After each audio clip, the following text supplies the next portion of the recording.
할렐루야. 우리 자녀의 찬양 너무 감사합니다. 부활주일날 너무 신나고 또 기쁘고 또 행복한 찬양을 들어서 너무 힘이 나고 은혜스럽습니다.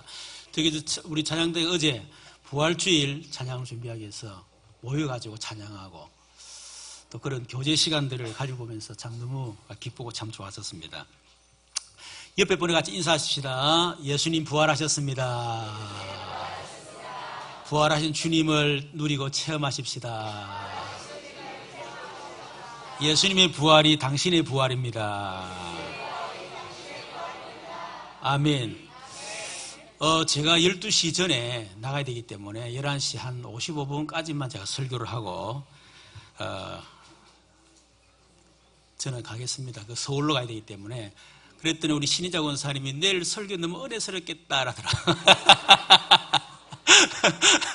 설교 짧은 시간과 은혜 아마 그게 비례하는 것 같아요.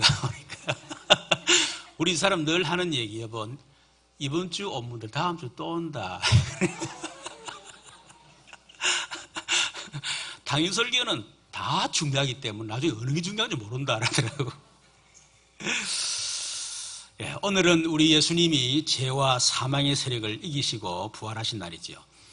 성경에만 기록되어진 유일한 사건이 예수님의 성육신과 죽으심과 부활입니다. 이 세 가지는 너무 중요한 사건이죠. 또 기독교만의 유일한 사건이고 이 사건이 예수가 그리스도라는 확실한 증거입니다. 예수님이 십자가에 돌아가시기 전에 몇 번 얘기했습니다. 내가 다시 살아날 것이다. 그걸 저자들이 예사로 들은 거예요. 어쩌면 여러분들 가운데도 이 오늘 전하는 설교를 예사로 들을 수 있어요. 저들도 그렇게 예사로 들은 거예요.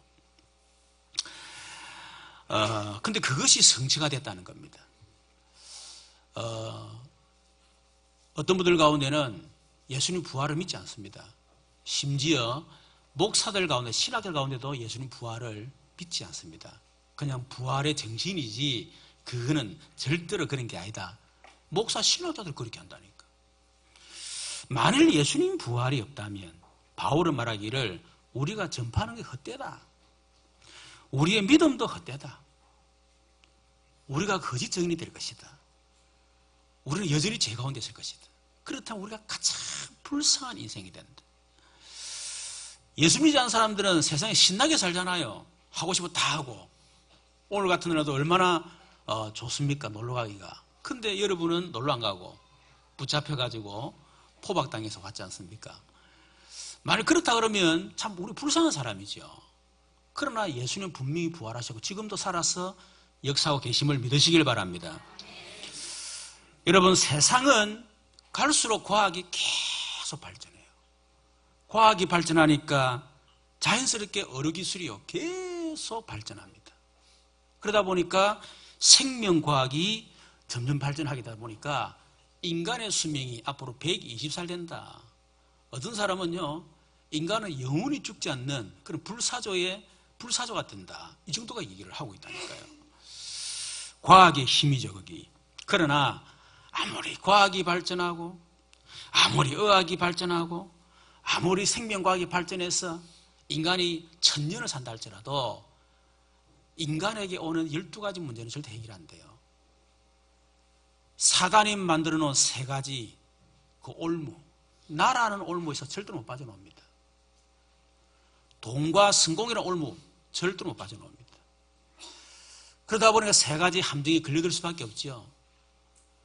무속과 점술, 종교, 우상, 그 사단의 함정이 그거 빠질 수밖에 없는 거예요.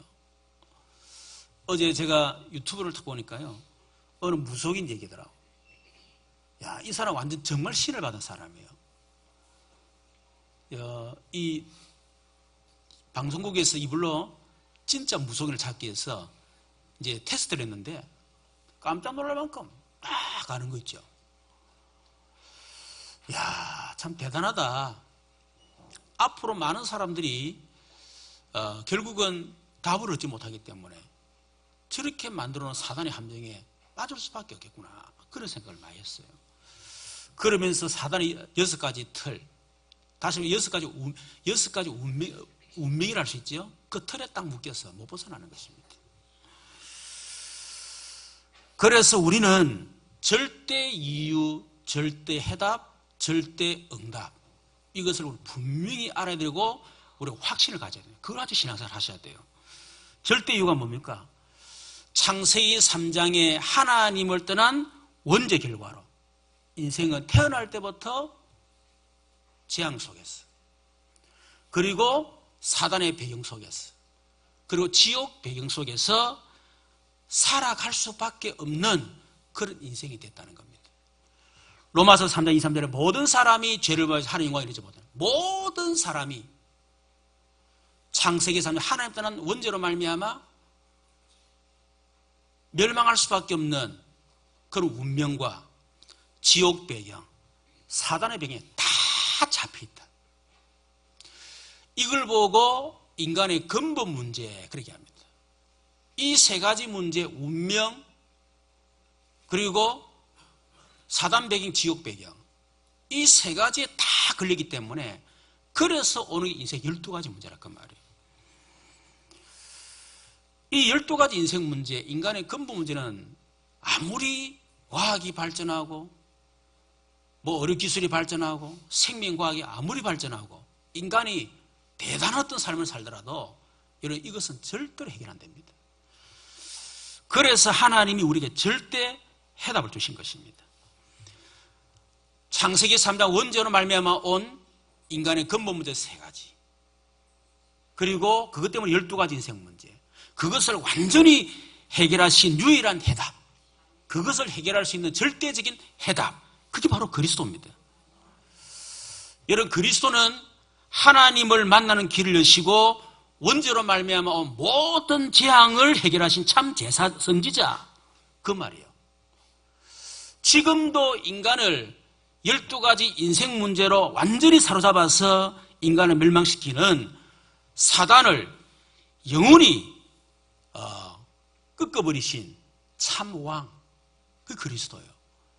그리고 지옥 배경을 완전히 끊고 우리 영원한 해방을 주신 참 제사장, 그 그리스도입니다. 그래서 마태복음 16장 16절에 베드로가 고백합니다. 주는 그리스도시요 살아계신 하나님의 아들이십니다. 이 말은 엄청난 얘기죠. 그렇죠. 주는 그리스도시요, 당신이 바로 하나님 떠난 원죄로 말미암아 모든 재앙을 없애는 길입니다. 엄청난 고백이에요. 예수님이 바로 지옥 배경을 완전히 없애는 길이요, 사단의 배경을 완전히 꺾어버리는 길이요, 우리 인생 12가지 문제 완전히 해결하는 그 길이 바로 당신이십니다. 오늘날 예수 믿는 사람들이 이걸 잘 모르고 예수 믿어요. 그 예수 믿어 복 받고 잘 되고 성공하고 자식 좋은 대학 가고 출세하고 병 낫고, 여러분 그 정도만 생각합니다. 그 정도 할 것 같으면 예수 믿을 필요 없어요. 점쟁이 찾아가세요. 굿하세요. 그렇죠? 여러분 어디 가가지고 열심히 하면 한 3,000배 보라니까. 해결된다니까. 그러나 아무리 해결돼도 인간의 근본 문제 3가지와 그것 때문에 12가지 인생 문제 절대로 해결 안 됩니다. 그래서 베드로가 말하죠. 사도행전 4장 12절에 다른 이름으로는 구원 얻을 수가 없다. 구원을 얻을 만한 다른 이름을 우리 주신 적이 없다. 유일한 이름 오직 예수밖에 없다. 이거는 모든 종교에 다 틀리고 기독교만 옳다 그 말이 아닙니다. 종교가 나쁩니까? 선하게 살아라, 착하게 살아라, 복 받아라, 잘 되라, 얼마 좋습니까? 그러나 인간의 근본 문제 3가지, 그것도 12가지 인생을 절대로 해결할 수가 없어요. 그래서 그것을 해결할 수 있는 유일한 길, 유일한 이름이 오직 예수밖에 없다. 그걸 얘기하는 거예요. 여러분 그것 때문에 우리가 복음 전하는 거 아닙니까? 그렇죠. 꼭 예수 아니더라도 불교 믿어가 될 것 같으면 뭘 자꾸 우리가 터지게 요거도 하면서 예수 전합니까? 그렇죠. 그래서 다른 방법은 없으니까. 그래서 오직 예수. 저와 여러분이 오직 예수, 이 사실을 정말 여러분이 알고 믿고 여러분이 구원을 받으면 반드시 절대 응답이 옵니다. 마태복음 16장 16절에 베드로가 주는 그리스도시여 살아계신 하나님의 고백하니까 너는 베드로라. 이 반석 위에 내가 내 교회를 세웠다. 반석 같은 응답이야. 이거 절대 정답입니다, 여러분. 여러분이 아무리 건물을 100층, 만층을 쳐도 여러분 기초가 무너지면 아무 소용없잖아요. 여러분 인생이 아무리 돈으로 성공으로 명예로 아무리 여러분이 그걸 했다 할지라도 여러분 인생이 자꾸 무너져. 내가 자꾸 무너지는 거예요. 그러면 그 응답은 아무 소용없습니다. 저는 그걸 막 철저하게 체험했습니다. 철저하게. 음부의 권세가 이기지 못하리라. 여러분 가정에 아무리 돈을 막 겹겹이 쌓아놓고 이중 삼중을 해가 막 쌓아놔도 여러분 가정에 이미 들어와 있는 사단 그거 꺾지 못하면요 여러분 가정 안에 일어나는 재앙을 막을 수가 없어요. 여러분 개인에게 다가오는 영적 문제 막을 수가 없습니다. 그래서 음부의 권세 이기지 못하리라. 이 응답이요 절대적 응답이에요.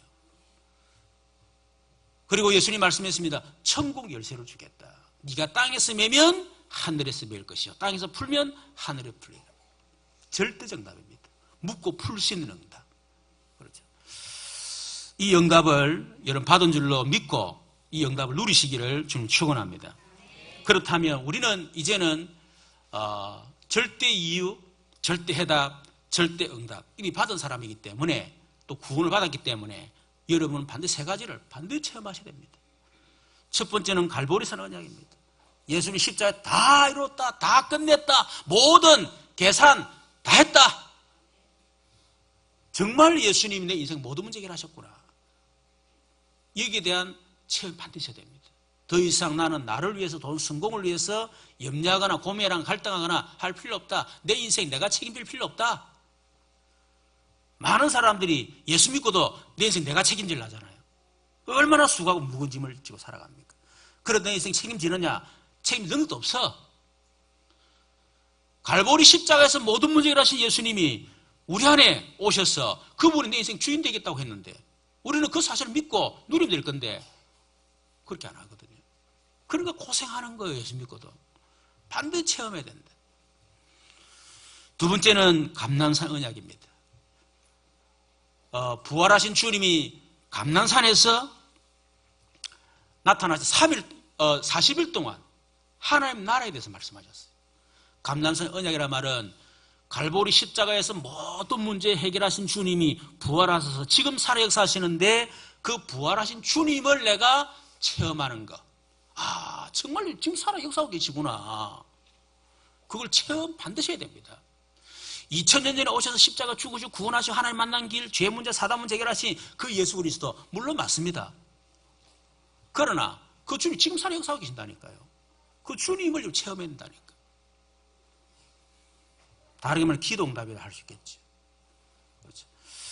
세 번째는 마가다락방 언약입니다. 부활하신 주님이 약속하신 성령 충만 그걸 마가다락방에 임했거든요. 그래서 그 성령 충만을 체험해라. 그리스도 하나님의 나라 성령 충만 이 세 가지 체험해라. 반드시 그래야 됩니다. 자, 오늘은 그 중에서 오늘 감람산 언약. 자, 예수님의 부활. 사단은 예수님의 부활을 막으려고 했지만 결국 실패했습니다. 권력자들을 통해서 예수님 부활을 막으려고 했습니다. 그래서 로마 예수님의 무덤에 돌로 맞고 절대로 부활한다는 얘기를 들었기 때문에 그래서 부활 못하도록 어마어마한 큰 돌을 무덤에 문을 꽉 막아놨어요. 그럼 부활 못하겠지. 이러면서. 그리고 그것도 불안해가 군병을 첩첩산중으로 완전 무장한 군인들을 예수님 무덤을 다 지켰어요. 그러나 예수님은 도로를 뚫고 나왔습니다. 그리고 군병들이 예수님 부활 보고 뒤집어져 버렸어. 정신을 잃을 만큼. 막을 수가 없습니다. 신학자들은 온갖 말로 거짓말합니다. 예수님 부활했다니까 덜 죽였구나. 기절했구나. 이래가 기절설 만들었어요. 그래도 사람들이 봤다. 한두 사람이 아니다 그러니까 환상을 봤겠지. 환상설. 그래도 살아있다더라 그러니까 알고 보니까 그때 예수님 시체를 도둑질해 갔구나. 도적설. 이 말이 신학자들이 만드는 용어들이에요. 이런 말 가지고 예수님 부활을 막으려고 신학자들이, 사단에 잡힌 신학자들이 예수님 부활을 한번 체험하지 못하고 예수가 그런 사실을 전혀 믿지도 않는 이런 더러운 인간들이요, 신학자가 돼가지고 한국의 세계교회를 어지럽게 만들고 있어요. 그리고 교권주의자들, 사도행전 4장 1절에 4절에 보면 예수님 부활인 거 너무 확실하니까 성전 미문에 앉은 안전뱅이 다 예루살렘은 다 알잖아요. 근데 그 사람이 일어났어. 왜 일어났노? 조사를 해보라 그러니까 예수 이름으로 일어났다는 거야. 아니 예수가 죽었냐? 그럼 놀랍게도 그 죽은 예수 이름으로 살아났다. 도대체 어떻게 된 거냐? 근데 사람들이 보면 예수가 살아났다 그러고 막 증거가 돌아다니거든요. 그러니까 제사장, 성전 맡은 자, 사두개인들이 예수 부활했다는 이 말을 막 듣기 싫어가지고 그 가르치는 거 전하는 거 너무너무 싫어하는 거예요. 그래서 사도들한테 가둬버렸어. 못 전하도록 전도자들을. 그런데도 이 복음이 막 증거되면서요, 남자만 5,000명. 못 막습니다, 여러분. 여러분, 예수님의 부활은 역사적 사건이죠. 우리가 사도신경 할 때 본디오 빌라도에게 고난받으시고 그 말이잖아요. 그 말은 뭐냐면 로마 본디오 빌라도 때, 그 총독 때 예수님이 십자가지고 고난당하시고 그때 부활했다. 역사적 사건이다. 그걸 얘기를 하는 겁니다. 그리고 예수님의 부활은 예언된 사건이죠. 고린도서 15장 3절 4절에 보니까 내가 받은 것을 먼저 너에게 전하였노니 이는 성경대로 그리스도께서 우리 죄를 죽으시고 장사 진행받았다가 성경대로 사흘 만에 다시 살아나사. 이미 예수님의 죽으심과 부활이요, 성경에 예언되어 있었어요. 그런데 그게 성취가 됐다 그 말입니다. 그래서 사도행전 2장 25절 31절에 보면 베드로가 오순절 성령 강림했지 않습니까? 그거 예수님 부활에 대한 증거거든요. 그 사람들이 그거 술 취했다 막 그러니까 베드로 설교하는 겁니다. 설교하면서 시편 16편 9절 11절에 다윗이 예수님의 메시아의 부활을 예언을 했습니다. 그리고 그게 성취가 됐다. 그래서 성경을 들어가 시편 16편 성경을 들어가지고 증거를 한 거예요. 그 예언이 성취됐다는 겁니다. 여러분, 예수님의 부활은 초과학적, 초경험적, 초이성적 사건입니다. 그래서 제 아들은 믿을 수가 없었어요. 사람들은 과학적인 사실, 나의 이성으로 이해가 되는 거, 내가 경험한 거, 그 이상은 믿지 않습니다. 근데 예수님의 그 부활은요, 초과학, 초이성, 초경험적인 사건이에요. 그러니까 믿을 수가 없는 거죠. 그러나 예수님은 부활하셨습니다. 이유가 뭐냐? 저와 여러분, 예수님 부활했다, 할렐루야? 그 정도 알아가지고는 안 돼요. 예수님이 부활하셔야만 되는 당위성, 예수님이 부활하지 않으면 안 되는 절대적인 이유, 그걸 알아야 여러분이 부활에 대한 믿음이 생기지. 그 예수님이 부활했단다. 여러분, 그런 식의 믿음은 여러분 절대로 확신이 안 생깁니다. 예수님이 부활하시면 이유가 뭡니까? 예수님이 하나님이란 증거로 반드시 부활하셔야 돼요. 여러분, 예수님은 하나님이십니다. 그 하나님이 우리 죄를 해결하기 위해서, 그 죄 때문에는 모든 저주 재앙을 해결하기 위해서 잠시 인간의 몸으로 오신 거예요. 그런데 그분이 인간으로 오셔서 갈보리 십자가에서 우리의 모든 죄와 모든 죄를 해결하지 않습니까? 그러면 예수님은 더 이상 죽을 이유가 없는 거예요. 그래서 예수님 스스로 부활하신 겁니다. 우리 인간은 실제로 스스로 부활할 수가 없죠. 그래서 예수님은 살리는 영, 우리는 산 영, 그렇게 하잖아요. 예수님은 스스로 부활할 수 있다. 그건 하나님이시지. 하나님이란 증거로 부활하셔야만 된다. 두 번째는 예수님이 죄와 사망의 세력을 잡은 자 마귀를 완전히 없앴다는 증거로 반드시 부활하셔야 돼요. 예수님이 지금도 무덤에 있다. 그러면 예수님은 죄와 사망을 못 이겼다는 얘기거든. 그리고 석가 공자 이런 거 훌륭하지만은 그분들은 무덤이 있습니다. 그렇죠?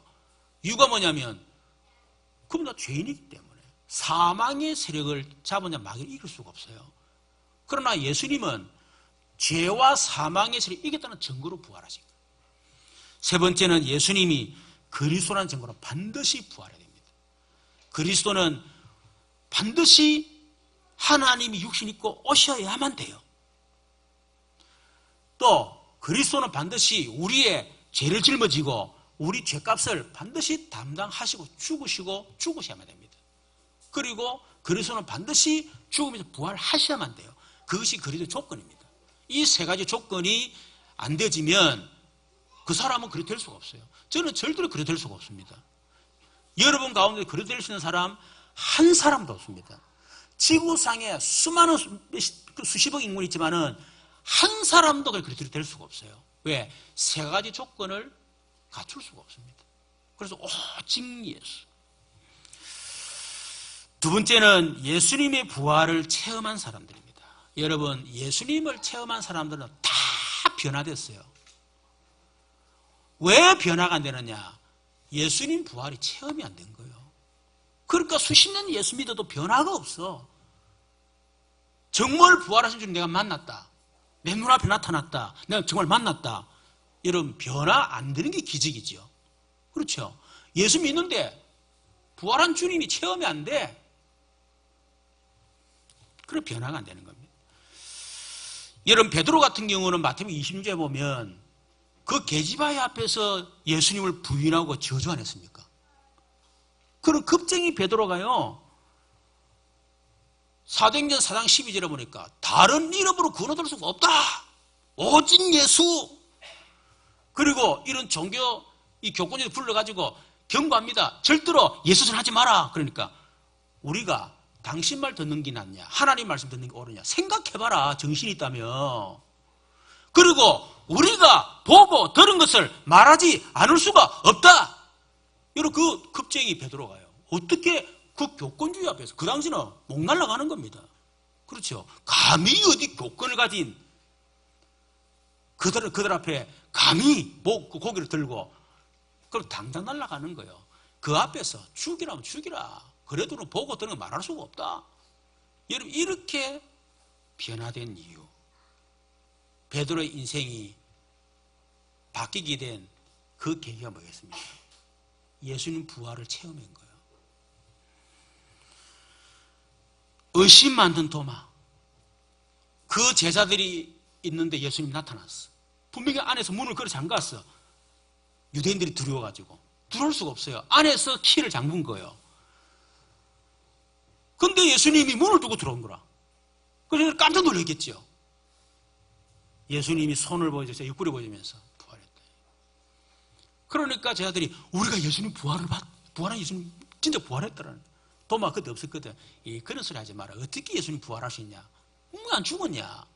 나는 직접 내가 보지 않고 내가 만지지 않으면, 확인 안 하면 난 절대로 못 믿는다.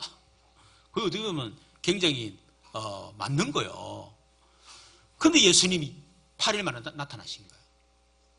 진짜 도마가 깜짝 놀란 거예요. 내 몸을 만져보고 내 옆구리 손을 넣어보고 나를 믿으라. 그때 베드로가 도마가 합니다. 예수님은 하나님이시여 나의 그리스도십니다. 너는 본고로 나를 믿느냐? 보지 않고 믿는 자는 더 복이 있다니. 그러니까 우리는 그만큼 복이 있는 사람이에요. 우리는 안 보고 믿잖아요. 믿어지잖아요, 거기. 여러분, 이런 도마, 의심하는 도마가 부활하신 주님 만나고 인도로 넘어갔어요. 인도에 순교를 당했어요. 어떻게 그렇게 의심하던 도마가 인생이 변화돼가지고 인도에 가서 여러분 순교를 할 수 있겠습니까? 부활하신 주님 만났기 때문에 그런 것입니다. 엠마오로, 예수님의 동생도 마찬가지죠. 예수님이 기적을 행하고 사람들 인기가 있을 때는요, 조롱했어요. 그런데 예수님이 죽고 난 이후에요, 완전히 변화된 거예요. 이래가 예수님을 막 증거하고. 여러분, 성경 야고보서는 예수님의 육신의 동생 야고보가 쓴 겁니다. 여러분, 예수님이 육신으로 계실 때, 사람 인기가 있고 기적을 행할 때, 그때는 예수 안 믿다가 어떻게 예수 죽고 난 뒤에 예수님을 증거하는 전도자가 되느냐? 과연 그들의 인생을 변화시킨 계기가 뭐겠느냐? 예수님 부활을 본 거예요. 엠마오로 가는 두 제자, 얘기는 듣긴 들었습니다. 예수님 부활했단다 라면서, 우리도 부활하기를 그래 우리가 손꼽아 곧 했다라면서. 근데 부활한 예수님 나타난 거예요. 같이 동행하는데 몰라, 눈이 어두워가지고 워낙 슬퍼서, 너무나 슬퍼, 예수님 십자가 죽었다라면서 슬프다라면서 너무 슬픔에 앞서가지고요, 예수님이 나타났는데도 안 비는 거라. 그래 예수님이 말씀을 쫙 풀어주지 않습니까? 구약성경 쫙 풀어주면서. 그것이 성취가 됐다. 나중에 예수님이 떠나고 난 뒤에 보니까 눈이 탁 열려버린 거야. 이들이 하는 말이, 그 예수님 말씀 풀어주실 때 우리 마음이 뜨겁지 아니하다냐. 이래가지고 엠마오로 가다가 다시 예루살렘 돌아온 거예요. 제자들한테 말합니다. 사도들한테. 내가 부활한 주님 만났다. 과연 살아나셨더라. 여러분, 어떻게 이 사람들이요, 가다가 다시 여러분 돌아와가지고 과연 살아나셨더라 이렇게 할 수 있습니까? 부활한 주님 만났기 때문에. 바울 같은 경우는 예수님을 그리스도라고 믿고 증거하는 전도자들을요, 핍박을 했던 그런 핍박자입니다. 이런 바울이 완전히 변화된 거예요. 전도자로 완전히 바뀐 겁니다. 바울의 인생에 변화된 계기가 무엇이냐? 예수님 부활을 체험한 거예요. 여러분, 벤이라는 영화를 아시죠? 류 웰리스라고 하는 사람이 작가인데, 그 친구, 19세기에 친구 잉거솔이라고 하는 유명한 무신론자가 있습니다. 이 사람은 하나님 믿지 않고 무신론 주장하면서 글을 쓴 그런 사람입니다. 그 사람 친구가 바로 류 웰리스예요. 웰리스는 그 당시 육군 대장이었습니다. 역시 예수 믿지 않는 그런 무신론자였습니다. 그래서 잉거솔이 웰리스에게 말합니다. 기독교 다 거짓말을 믿을 수가 없다. 특히 예수 부활을 믿을 수가 없다. 그래서 우리가 지금 사람들이 믿고 있는데 우리 그게 거짓이라는 사실을 증명하면 대박 터뜨리는 거다. 우리 연구하자야 된 거예요. 그래서 그 연구하게 성경 읽기 시작하고요, 자료를 모으기 시작한 거예요. 성경 읽고 자료를 모으면 모을수록 예수님 부활했다고 너무 확실한 증거들이 나타난단 말이에요. 어떻게 더 부인할 수가 없는 거예요. 그래서 이 사람들이 벤이라는 영화를 만들게 된 겁니다. 웰리스를 변화시킨, 인생이 바뀌게 된 계기가 뭐냐? 부활하신 주님을 만났기 때문에. 여러분, 그렇다면 예수님이 정말 부활하셨습니까? 부활했다면 이제는 그 부활이 나의 부활이 돼야 되겠지. 그걸 보고 나의 감난사는 뭐냐? 오늘 사도행전 1장 3절에 보니까 그가 고난받은 시내 또한 그들에게 확실한 많은 증거로 친히 살아계심을 나타내사 40일 동안 그들에게 보이시며 하나님 나라의 일을 말씀하시니라. 감람산에서요, 그 부활한 주님이 나타나셨어. 40일 동안 많은 증거로 친히 보였다. 그 부활하신 주님을 반드시 내가 체험해야 된다. 나의 감난산 언약을 체험해야 된다. 어떻게 체험합니까? 첫 번째는 감난산 언약을 붙잡기를 바랍니다. 다시 말하면 부활의 메시지를 붙잡으라. 마태복음 28장 18, 20절에 하늘과 땅의 모든 권세를 내가 가지고 있다. 세상 끝날까지 너희와 항상 함께 있을 것이다. 이 언약을 붙잡기를 바랍니다. 마가복음 16장 15, 20절에 보니까 내 이름으로 귀신을 쫓아내며 병든 자의 손을 얹은즉 나으리라. 여러분, 이것을 진짜 믿고 여러분들이 선포하시고요. 그러면서 마가복음 16, 19절 보니까 보좌에 앉으사 저희와 함께 역사하사 그 따른 표적으로 말씀을 더욱 확실히 증거하시니라. 부활의 메시지를 붙잡아라. 부활하신 주님은 지금 나와 세상 끝날까지 하늘과 땅의 권세를 가지고 지금 나와 함께 하신다. 보좌에 앉으신 주님이 지금 나와 함께 하신다. 여러분, 그 언약 붙잡아라. 그리고 기도할 때 그 언약 기도하세요. 하늘과 땅의 모든 권세를 가지고 지금도 나와 함께 하시는 주님. 그 주님이 지금 우리 가정에, 내 산업 현장에, 지금 우리 렘넌트들에게 하나님 역사해 주시옵소서.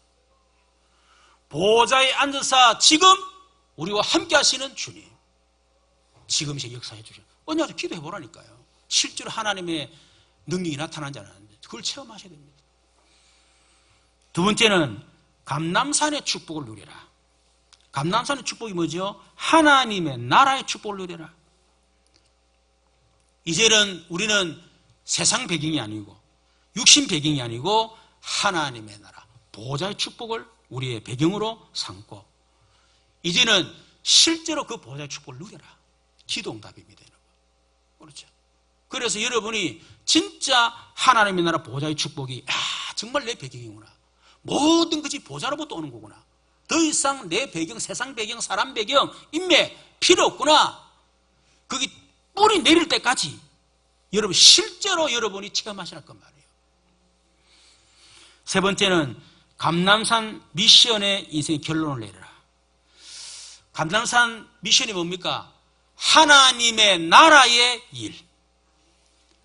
여기에 인생 결론 내려라.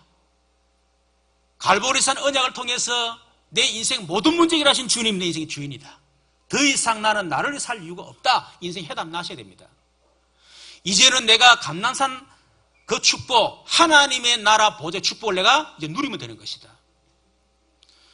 그래서 내가 할 일은 하나밖에 없다. 감람산 언약, 하나님의 나라의 일, 다시 말해 전도와 선교, 그것을 위해서 나는 사는 것이다. 인생 결론입니다. 그 미션을 붙잡으라 하는 겁니다. 저와 여러분이 큰 것이 아니라도 괜찮아요. 하나님의 나라의 일을 위해서. 여러분 냉수 한 그릇이라도 여러분이 하나님 앞에 헌신하면요, 하나님이 결탄코 그 상을 잃지 아니하리라. 작은 것 하나라도 여러분 교회를 위해서, 복음과 전도를 위해서 약간의 수고와 헌신 결단코 잊지 않겠다. 두 번째는 전도자를 위한 헌신입니다. 크지 않아도 괜찮습니다. 작아도 괜찮습니다. 로마서 16장의 중자들처럼 나는 전도자들의 보호자가 될 것이다. 동력자, 식주인 될 것이고 친척이 되고 사랑하는 자가 될 것이고 인정받는 자가 되어야 되겠다. 여러분 그렇게 하시면 됩니다. 그리고 실제적으로 전도와 선교를 위한 헌신하는 겁니다. 여러분 현장에서 여러분 실제로 복음을 전도하고 여러분 지역에서 지교회를 통해서 지역 사는 시스템을 세우고 제자를 찾고 그것 때문에 캠프하고 여러분이 우리 노예 캠프가 이제 하루부터 시작되는데 노예 캠프 할 때 집중 나왔어. 전도 열매는 상관없이 하나님 앞에 헌신하고 시간을 내고 그게 바로 전도 선교라는 헌신, 그게 하나님의 나라의 일을 하는 것입니다, 여러분. 그래서 그 미션을 가지고 인생의 결론을 내려라. 이미 노예 캠프 이전에 5.1절 말씀 실현팀 구성했잖아요. 그래서 지금 예배 캠프 개사하고 있는데 이미 하나님이요 큰 응답 문들을 많이 여셨어요. 여기서 지금 다 얘기는 할 수는 없고 하여튼 그런 응답들을 몇 군데 열었습니다. 하나님 지금. 그래서 나의 감람 언약을 체험해라. 자, 결론적으로 오늘 부활절이니까 이런 부활 정신을 갖기를 바랍니다. 부활이란 말이 헬라어로 아나스타시스 이 말입니다. 다시 일어나다. 에게이로 다시 일어나다. 그 말이에요. 그 말은 절망에서 일어난다. 죽음에서 일어난다. 실패에서 일어난다. 우리 표현으로 하면 오뚜기 정신. 이것이 부활 정신입니다. 사람들이 너무 약해 있어요. 한 번 인생 실패가 완전 실패인 줄 알고요. 그 좌절하고 낙심하고 자살하고. 그런 정신이 아니라 오뚜기 정신. 예수님이 사망의 권세를 깨뜨리고 승리하신 그 오뚜기 정신. 여러분 그 정신을 가지고 살아야 돼요. 교회에서 자주 부르는 노래 있죠. You raise me up. 그렇죠? 그 가사 보면 내 영혼이 힘들고 지칠 때, 괴로움이 밀려와 나의 마음을 무겁게 할 때 나는 여기에서 조용히 당신을 기다립니다. 당신이 내 옆에 와 앉을 때까지 당신이 나를 일으켜 주시기에 나는 산에 우뚝 서 있을 수 있고 당신이 나를 일으켜 주시기에 나는 폭풍의 바다도 건널 수 있습니다. 이 가사 내용이거든요. 이 노래처럼 주님이 다시 나를 일으켜 주신다. 그 신앙, 그 정신이 부활 정신이에요. 오뚜기 정신. 이런 가운데 실패한 성도 있다면 오늘 부활 정신을 딱 가지고 다시 정신 차려서 오뚜기처럼 벌떡벌떡 일어나기를 주님이 축원합니다. 그래서 고린도후서 4장에 이런 말씀이었죠. 우리가 이 보배를 질거리 가졌으니 이는 심히 큰 능력은 하나님께 있고 우리에게 있지 아니함을 알게 하려 합니다. 우리가 사방으로 우겨섬을 당해도 사이지 아니하고 답답한 일을 당하여도 낙심하지 아니하며 박해를 받아도 버림받지 아니하며 끄꾸리뜨림을 당하여도 망하지 아니하고. 이유가 뭡니까? 우리가 항상 예수의 죽음을 몸에 짊어지면 예수의 생명이 우리 몸에 나타나게, 우리 안에 예수 생명이 있으니까 그 생명이 나를 일으켜 주신다는 거예요. 두 번째는 부활의 소망 가지길 바랍니다. 고린도서 16장 20절에 보니까 이제 그리스도께서 죽은 자 가운데서 다시 살아나사 잠자는 자들의 첫 열매가 되셨다. 부활의 첫 열매. 예수님이 부활한 것처럼 우리도 그렇게 부활할 것입니다. 그 부활의 소망을 가져라. 특히 연세 드신 어르신들, 얼굴이 쫄긋쫄긋해지고 몸도 허약해지고, 우리 권사님 건강이 어떠세요니까 아유 다리에 힘이 없어가지고 그러셨더라고. 여러분 괜찮습니다. 예수님처럼 부활할 것입니다. 지금 얼굴이 아니고 여러분 가장 아름다웠던 얼굴, 가장 멋있는 얼굴, 가장 건강할 때 그 모습으로 부활할 것입니다. 그 부활의 소망을 가지고 살아가라. 마지막으로 부활의 증인 되시길 바랍니다. 베드로가 말했습니다. 우리는 보고 들은 것을 말하지 아니할 수가 없다. 보고 들었기 때문에, 체험했기 때문에. 그래서 이 부활 주일날 여러분 앞으로 나의 감람산 언약 다 체험하시고요. 이제는 부활의 증인으로 살아가시기를 주님의 이름으로 축원합니다. 우리 말씀을 생각하고 참 기도하십시오. 사이에 올 때까지 하나님 내게 감람산 언약 체험하고 정말 부활 정신, 부활 소망, 부활 증인으로 살아가도록 축복해 주옵소서. 우리 주여 한번 부르고 기도하십시다. 주여 살아계신 하나님 감사합니다. 부활절을 통해서 그 부활한 주님 만나고 나의 감람산 언약을 체험하게 하시니 감사합니다. 이제는 부활의 정신을 가지고 부활의 소망 가지고 이제는 우리가 정말 부활의 증인으로 살아갈 수 있도록 하나님의 축복하여 주시옵소서. 부활의 주님이 우리 성도 한 사람 한 사람에게 나타나 주시옵소서.